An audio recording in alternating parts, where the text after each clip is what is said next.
പഠിക്കുന്നതൊന്നും മറന്നു പോകാതെ എക്സാമിന് എഴുതാൻ നിങ്ങളെ സഹായിക്കുന്ന കുറച്ച് സ്റ്റഡി ടെക്നിക്സുമായാണ് നമ്മളിന്ന് വന്നിരിക്കുന്നത്. ഫോക്കസ് ഗ്രിഡിൻ്റെ പുതിയൊരു വീഡിയോയിലേക്ക് എല്ലാവർക്കും സ്വാഗതം. നമ്മൾ അധികം പേരും വായിച്ചായിരിക്കും പഠിക്കുന്നത്. ചിലർ വായിക്കുന്നതിനോടൊപ്പം തന്നെ അണ്ടർലൈൻ ചെയ്ത് ഇമ്പോർട്ടൻറ്റ് പോയിൻറ്റ്സൊക്കെ അണ്ടർലൈൻ ചെയ്ത് പഠിക്കാൻ ശ്രദ്ധിക്കാറുണ്ട്. ഇനി ഇങ്ങനെ നിങ്ങൾ വായിച്ച് പഠിക്കുമ്പോൾ ഒരു കാര്യം കൂടി നിങ്ങൾ ചെയ്യണം. നിങ്ങൾ പഠിക്കുന്ന ഓരോ പാരഗ്രാഫ് അല്ലെങ്കിൽ ഓരോ ഏരിയയിലെയും ഒരു കീവേഡ് അല്ലെങ്കിൽ ഒരു കീ പോയിൻ്റ് നിങ്ങൾ കണ്ടുപിടിക്കണം. ആ കീ പോയിൻ്റ് നിങ്ങളൊന്ന് ഹൈലൈറ്റ് ചെയ്തിടണം. എന്നിട്ട് ആ കീ പോയിൻറ്റുമായി കണക്ട് ചെയ്ത് വേണം നിങ്ങൾ ആ ഒരു പാരഗ്രാഫിലുള്ള ഐഡിയ ഫുൾ ഓർത്ത് വയ്ക്കാൻ. അങ്ങനെ ഇപ്പോൾ നിങ്ങളൊരു എസ്സേ പഠിക്കുമ്പോൾ ചിലപ്പോൾ നിങ്ങൾക്ക് ഒരു 5 കീവേഡ് അല്ലെങ്കിൽ 6 കീവേഡൊക്കെ ആയിരിക്കും കിട്ടുക. ഈ 6 കീവേഡുമായിട്ട് കണക്ട് ചെയ്താണ് നിങ്ങൾ ആ ഓരോ ഏരിയയുടെയും മെയിൻ ഐഡിയാസ് പഠിച്ചു വെച്ചിരിക്കുന്നത്. സോ നിങ്ങളത് പഠിച്ചതിന് ശേഷം ഈ കീവേഡ്സ് റീകളക്ട് ചെയ്ത് നോക്കുക, ഓർത്ത് നോക്കുക. അതോടൊപ്പം തന്നെ ഈ കീവേഡുമായി കണക്ട് ചെയ്ത ആ ഒരു പാരഗ്രാഫിലെ ഐഡിയ നിങ്ങൾക്ക് ഓർക്കാൻ പറ്റുന്നുണ്ടോ എന്ന് നോക്കുക.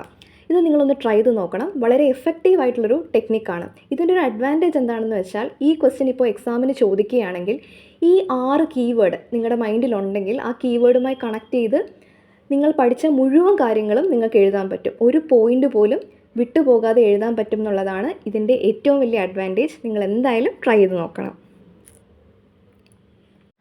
അടുത്തതായി എല്ലാ സബ്ജക്ട്സും വായിച്ച് പഠിക്കുന്നതിന് പകരം അതിനെ ഓരോന്നിനെയും ഓരോ രീതിയിൽ അപ്രോച്ച് ചെയ്യാൻ ശ്രമിക്കുക. ഫോർ എക്സാമ്പിൾ, നിങ്ങൾ ബയോളജിയിൽ ഹാർട്ടിൻ്റെ ഫങ്ഷനോ അല്ലെങ്കിൽ ഡൈജസ്റ്റീവ് സിസ്റ്റമോ ആണ് പഠിക്കുന്നതെങ്കിൽ നിങ്ങൾ വായിച്ച് പഠിക്കുന്നതിനേക്കാളും നിങ്ങളെ സഹായിക്കുന്നത് നിങ്ങളൊരു വീഡിയോ കണ്ട് പഠിക്കുന്നതായിരിക്കും. കാരണം അപ്പോൾ ആ ഫങ്ഷൻസ്, ആ ഹാർട്ടിൻ്റെ ഫങ്ഷൻ എങ്ങനെയാണ് വരുന്നത്, ഹാർട്ടിൻ്റെ ചേമ്പേഴ്സ്, ഇങ്ങനത്തെ കാര്യങ്ങളൊക്കെ നിങ്ങളുടെ മനസ്സിൽ കുറച്ചുകൂടി പതിയാനത് സഹായിക്കും. സോ ഇപ്പോൾ നമ്മൾക്ക് എല്ലാ തരത്തിലുള്ള ഫെസിലിറ്റീസും ഉള്ളൊരു കാലത്താണ് നമ്മൾ ജീവിക്കുന്നത്. സോ ഇങ്ങനത്തെ സാങ്കേതിക വിദ്യകളുടെ സഹായത്തോടു കൂടി പഠനം കുറച്ചുകൂടി രസകരമാക്കാൻ നമുക്ക് ശ്രമിക്കാം. നമ്മൾ മാത്സിലും ഫിസിക്സിലും ഒക്കെ ധാരാളം ഫോർമുലാസും ഇക്വേഷൻസും ഒക്കെ പഠിക്കാറുണ്ടല്ലേ.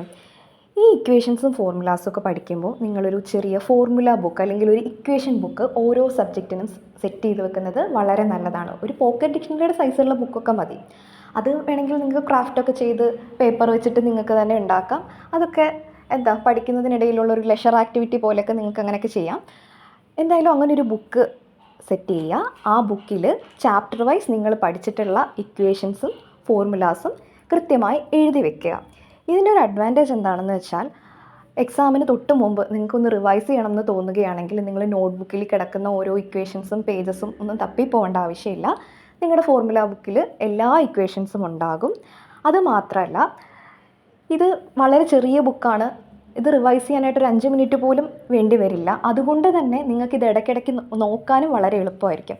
അങ്ങനെ ഇടയ്ക്കിടയ്ക്ക് നോക്കുന്നത് വഴി ഈ ഇക്വേഷൻസും ഫോർമുലാസും ഒക്കെ മറന്നു പോവാത്ത വിധം നിങ്ങൾക്ക് മനസ്സിൽ ഉറപ്പിക്കാൻ സാധിക്കും. പിന്നെ പഠിക്കുന്നത് പോലെ തന്നെ ഇമ്പോർട്ടൻ്റ് ആണ് പഠിച്ച കാര്യങ്ങൾ ഇടയ്ക്കിടയ്ക്ക് ഓർത്ത് നോക്കാൻ ശ്രമിക്കുന്നത്. അത് നിങ്ങൾ ഇടയ്ക്കിടയ്ക്ക് ചെയ്ത് നോക്കണം. പഠിച്ചു കഴിഞ്ഞ് വെറുതെ ഇരിക്കുന്ന സമയത്ത് നിങ്ങൾ എന്താണ് പഠിച്ചത്, ആ പഠിച്ച കാര്യങ്ങളൊക്കെ നിങ്ങൾക്ക് ഓർമ്മയുണ്ടോ എന്ന് നിങ്ങൾ ഇടയ്ക്കിടയ്ക്ക് ചെക്ക് ചെയ്തുകൊണ്ടിരിക്കുക. അടുത്ത ഒരു ടെക്നിക്കാണ് മൈൻഡ് മാപ്പിംഗ്. അതായത് നിങ്ങൾ ഒരു 4-5 പേജിൽ, ടെക്സ്റ്റ് ബുക്കിലെ 4-5 പേജിൽ പഠിച്ച ഐഡിയാസ് വളരെ ചെറുതാക്കി ഒരു പേജിൽ ഒതുങ്ങുന്ന രീതിയിൽ വിഷ്വൽ റെപ്രസെൻറ്റേഷനോ അല്ലെങ്കിൽ ഡയഗ്രമോ ഫ്ലോ ചാർട്ടോ ഒക്കെ ആവുന്ന രീതിയിൽ ഏറ്റവും ഷോർട്ടാക്കി എഴുതി വെക്കുന്നതാണ് മൈൻഡ് മാപ്പിംഗ്. മൈൻഡ് മാപ്പിങ്ങിനെ പറ്റി ഡീറ്റെയിൽ ആയിട്ട് നിങ്ങൾക്ക് ഒരു വീഡിയോ വേണമെങ്കിൽ പറഞ്ഞാൽ മതി, കമൻറ്റ് ചെയ്താൽ മതി. മൈൻഡ് മാപ്പിങ്ങിനെ കുറിച്ചൊരു സെപ്പറേറ്റ് വീഡിയോ ചെയ്യുന്നതായിരിക്കും. അടുത്തത് നിങ്ങൾക്ക് ചെയ്യാൻ പറ്റുന്ന ദ മോസ്റ്റ് എഫക്റ്റീവ് ആയിട്ടുള്ളൊരു ടെക്നിക്കാണ് നിങ്ങൾ പഠിച്ച കാര്യങ്ങൾ നിങ്ങൾ ഒരാളെ പഠിപ്പിക്കാൻ ശ്രമിക്കുക. അതിപ്പോൾ അങ്ങനെ നിങ്ങൾക്ക് പഠിപ്പിക്കാൻ ഒരാളില്ലെങ്കിലും കുഴപ്പമില്ല. നിങ്ങൾ ഫ്രണ്ടിൽ ഒരാളുണ്ടെന്ന് സങ്കല്പിച്ച് നിങ്ങൾ പഠിച്ച ഐഡിയ, അതായത് നമ്മളിപ്പോൾ ഒരു എസ്സേ ഒക്കെ പഠിച്ചില്ലേ കീവേഡൊക്കെ വെച്ചിട്ട്, ആ ഐഡിയ കീവേഡ് വെച്ച് ഓർത്തെടുത്ത് ഒരാൾക്ക് എക്സ്പ്ലെയിൻ ചെയ്ത് കൊടുക്കാൻ പറ്റുന്നുണ്ടോ നിങ്ങൾക്കെന്ന് നോക്കുക. അങ്ങനെ നിങ്ങൾക്ക് ഇടയ്ക്ക് ഒരിടത്ത് പോലും സ്റ്റക്ക് ആവാതെ മുഴുവനായി എക്സ്പ്ലെയിൻ ചെയ്ത് കൊടുക്കാൻ പറ്റുന്നുണ്ടെങ്കിൽ നിങ്ങൾ ആ ഐഡിയ പെർഫെക്റ്റായി മനസ്സിലാക്കി നിങ്ങളതിനെ ഒരിക്കലും മറന്നു പോകില്ല എന്നാണ് അതിൻ്റെ അർത്ഥം. അത് വളരെ എഫക്റ്റീവായിട്ടുള്ള ടെക്നിക്കാണ്. പല ടോപ്പേഴ്സും യൂസ് ചെയ്യുന്ന ടെക്നിക്കാണ്. ഈ കമ്പൈൻ സ്റ്റഡിയിലൊക്കെ പലപ്പോഴും ഇതാണ് വർക്കാവുന്നത്. ആ പറഞ്ഞു കൊടുക്കുന്ന ആളുടെ മെമ്മറിയിൽ അത് വളരെ നന്നായിട്ട് പതിയും. സോ ഈ ടെക്നിക്കും നിങ്ങളൊന്ന് ട്രൈ ചെയ്ത് നോക്കുക. അപ്പോൾ ഇതൊക്കെയാണ് നമ്മുടെ ടെക്നിക്സ്. യൂസ്ഫുള്ളായി തോന്നിയാൽ ചാനലൊന്ന് സബ്സ്ക്രൈബ് ചെയ്യുക. വീഡിയോസ് ഇഷ്ടമായ ലൈക്ക് ചെയ്യുക. നിങ്ങളുടെ അഭിപ്രായം കമൻറ്റ് ബോക്സിലൂടെ അറിയിക്കുക. താങ്ക്